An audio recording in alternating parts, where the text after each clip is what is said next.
Good afternoon. I'd like to call to order the meeting of the Oklahoma City Water Utilities Trust. And first order of business will be to approve the minutes of the May 23rd, 2017 meeting of that trust, and I would recognize a motion to that effect. Second. Moved and seconded. We'll vote. Approved. Moving into consent docket, I'd like to ask for a motion to approve the consent docket subject to individual consideration. So moved. Then moves are second. Moved and seconded. Any items for individual consideration? Seeing none, we'll vote. Approved.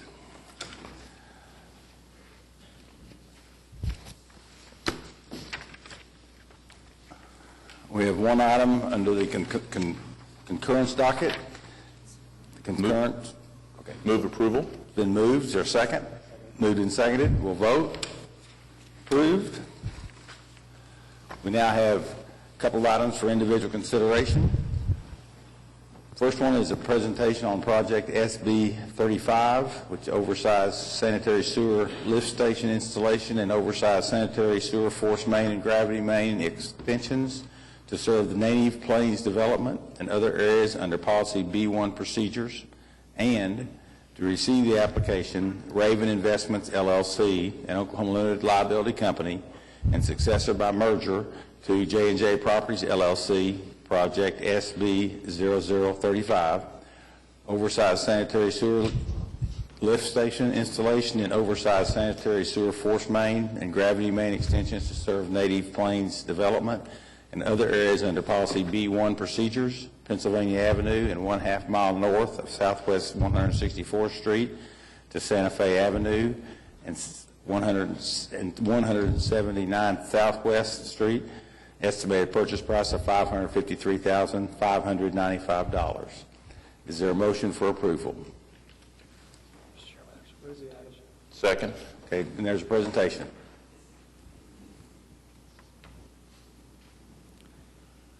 Good afternoon, Chairman and Trustees. Today I'm going to do a brief presentation regarding this project, SB 35, which is a Policy B1 application.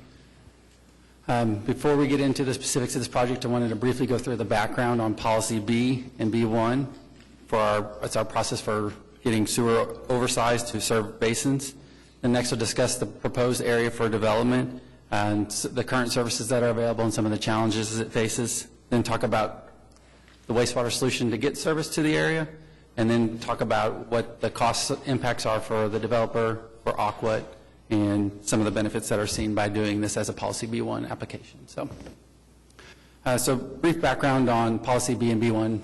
Policy B was established in 1994 for doing oversizing sewer infrastructure so you could serve the basin. Under that process, the city bids the project, constructs it, but before we do the construction award, we get funds from the developer for the project to make sure it goes through, and then there's the potential for payback. Under Policy B1, which was established in 2002, similar process where the engineer for the developer designs it, but then they privately bid it and construct it. Aquat then the infrastructure is then dedicated to the city, and Aquat will purchase it, the oversized infrastructure, at a set price.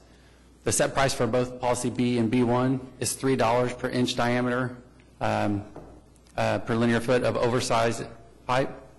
And that's for pipe that's greater than 8 inches. So, for instance, if you do a 12-inch pipe, the cost for Aquat to purchase the infrastructure would be $12 per linear foot. It's 4 inches greater times $3 per inch diameter. So, and then here to the right, we have a map that shows kind of the western side of Oklahoma City where we've done Policy B projects. The majority of projects that we've done were located in North Oklahoma. Excuse me, let me back up a little bit. The dark lines that are shown are the trunk lines greater than 10 inches, sanitary sewer lines. And the red lines shown are the Policy B and B1 lines that have been completed to date. The green boxes are where we have our treatment plants. So on the north side, Deer Creek and Chisholm Creek. South side, you can see the South Canadian. And then to the east, off the page, is North Canadian. We kind of focused it on the west side because this is where most of the projects were done. So Policy B projects are developer-driven. We don't choose where they go. What happens is a developer will come in and want to develop an area. we'll look at the basin, see what's the right size infrastructure to serve it, and then require that size and make them go through the Policy B process. We've done about 40 miles to date so far. Like I said, you can see we've done most on the north side. We've done in the Deer Creek and Chisholm Creek. We've done some in the North Canadian Basin on the west side and a little bit on the South Canadian Basin. And that leads us to the Policy B1 application today. So the proposed development in the area to get served by this project is Southwest 164th and South Pennsylvania Avenue, shown in the red box there. It abuts City of Norman to the south and abuts City of Moore to the east.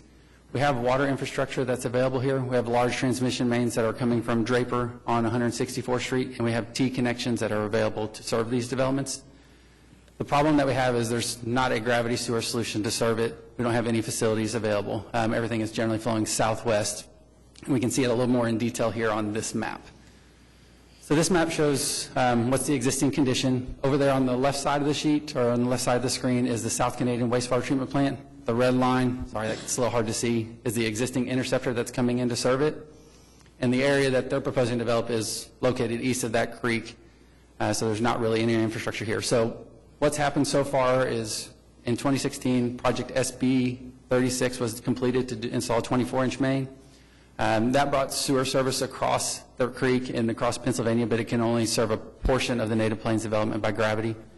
So to get service to this area, we need to do a lift station, and proposing to do that about a half mile south of 164th Street. That's in an area where the remainder of the basin can flow by gravity to it. They'll have a force main that'll pump up to the 24-inch main that was installed previously, and then we'll have additional gravity mains that are installed with this project. What that does is get service to roughly 1,500 acres in this area, serves everything remaining to the city limit line. The infrastructure that will be installed, some of it for the lift station, we'll make sure the structures are sized to serve the whole basin, but we'll phase what we can. Like we'll phase the mechanical, the pumps, so that way we're not putting in infrastructure that's underutilized. Same way with the force main. There will be 2 force mains. We'll just do one of them right now, and developers will be required to install the additional phases when necessary.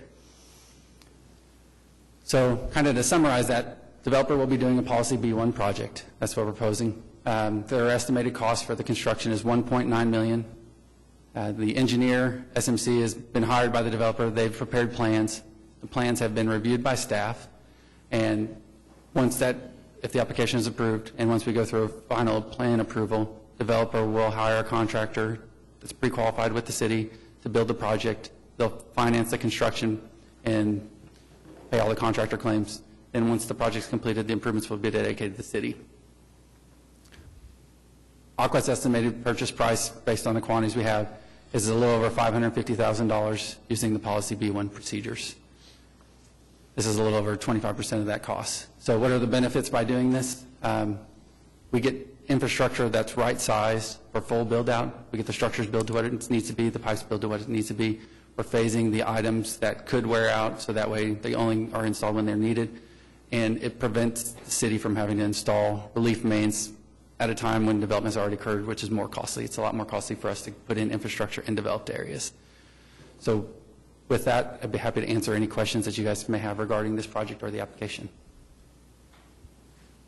Any questions? Thank you. Okay, thank you. Now let's take a motion again.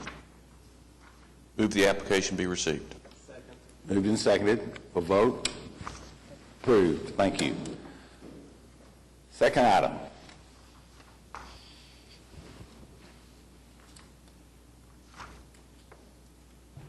Hi, I'm Lee Booth. I'm the acting customer service superintendent, and I wanted to talk to you a little bit as a follow-up to the item and resolution that you received in your packet of information today regarding the termination of water service. So we're talking about a termination of water service that's a little bit different than water termination that we've done before. In this instance, it's the termination of water service which we provide for the non-payment of wastewater service which is provided by another municipality. This came about as a change in legislation that was effective back in November of 2016. And the change basically applies whenever there's a real property that receives water service from one public entity and wastewater service from another public entity, and it allows for the termination of water service when you don't pay your wastewater service. The statute contains public notification and hearing requirements for both the water and the wastewater utility, and in order to comply, Oklahoma City will need to have an amendment to our ordinance. Our municipal counselor was approached by the City of War Acres with a request to use this service, and for perspective, I wanted to tell you that we currently serve roughly 213,000 customers with water. Of those, roughly 10,000 are water-only customers, meaning they receive water from us and wastewater service either from someone else or they have a septic system. When we narrow that down even further, we get to War Acres, which is less than 3,500 customers. So the impact to our customer base really is quite small, but we do have that joint customer base. The proposed ordinance, once adopted, will establish the necessary notification and hearing procedures and define a program that will get us in compliance with state law. So staff worked with the municipal counselor after he drafted that ordinance for us and developed a business process to meet the requirements of the state statutes. The process begins with War Acres presenting Oklahoma City with a resolution which has been voted on by their governing body, requesting that we terminate the water service for non-payment of War Acres wastewater charges. The resolution from War Acres includes the account information as well as the property owner information and the proposed date of termination. So then Oklahoma City's responsibility from there is that we are required to notify both the property owner and the account holder that we intend to disconnect their water service for non-payment to War Acres. The notification letter that they'll receive from us outlines the process and provides an opportunity for them to request a hearing over the termination proceedings. The letter will also give them 30 days notice from our date to disconnect.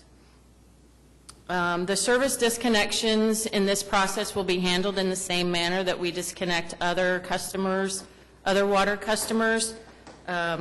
If it is a multi-family unit, meaning more than 3 units there at one address, we'll provide them a 7-day notice posted prior to the disconnection, and other accounts receive a 48-hour posted notice.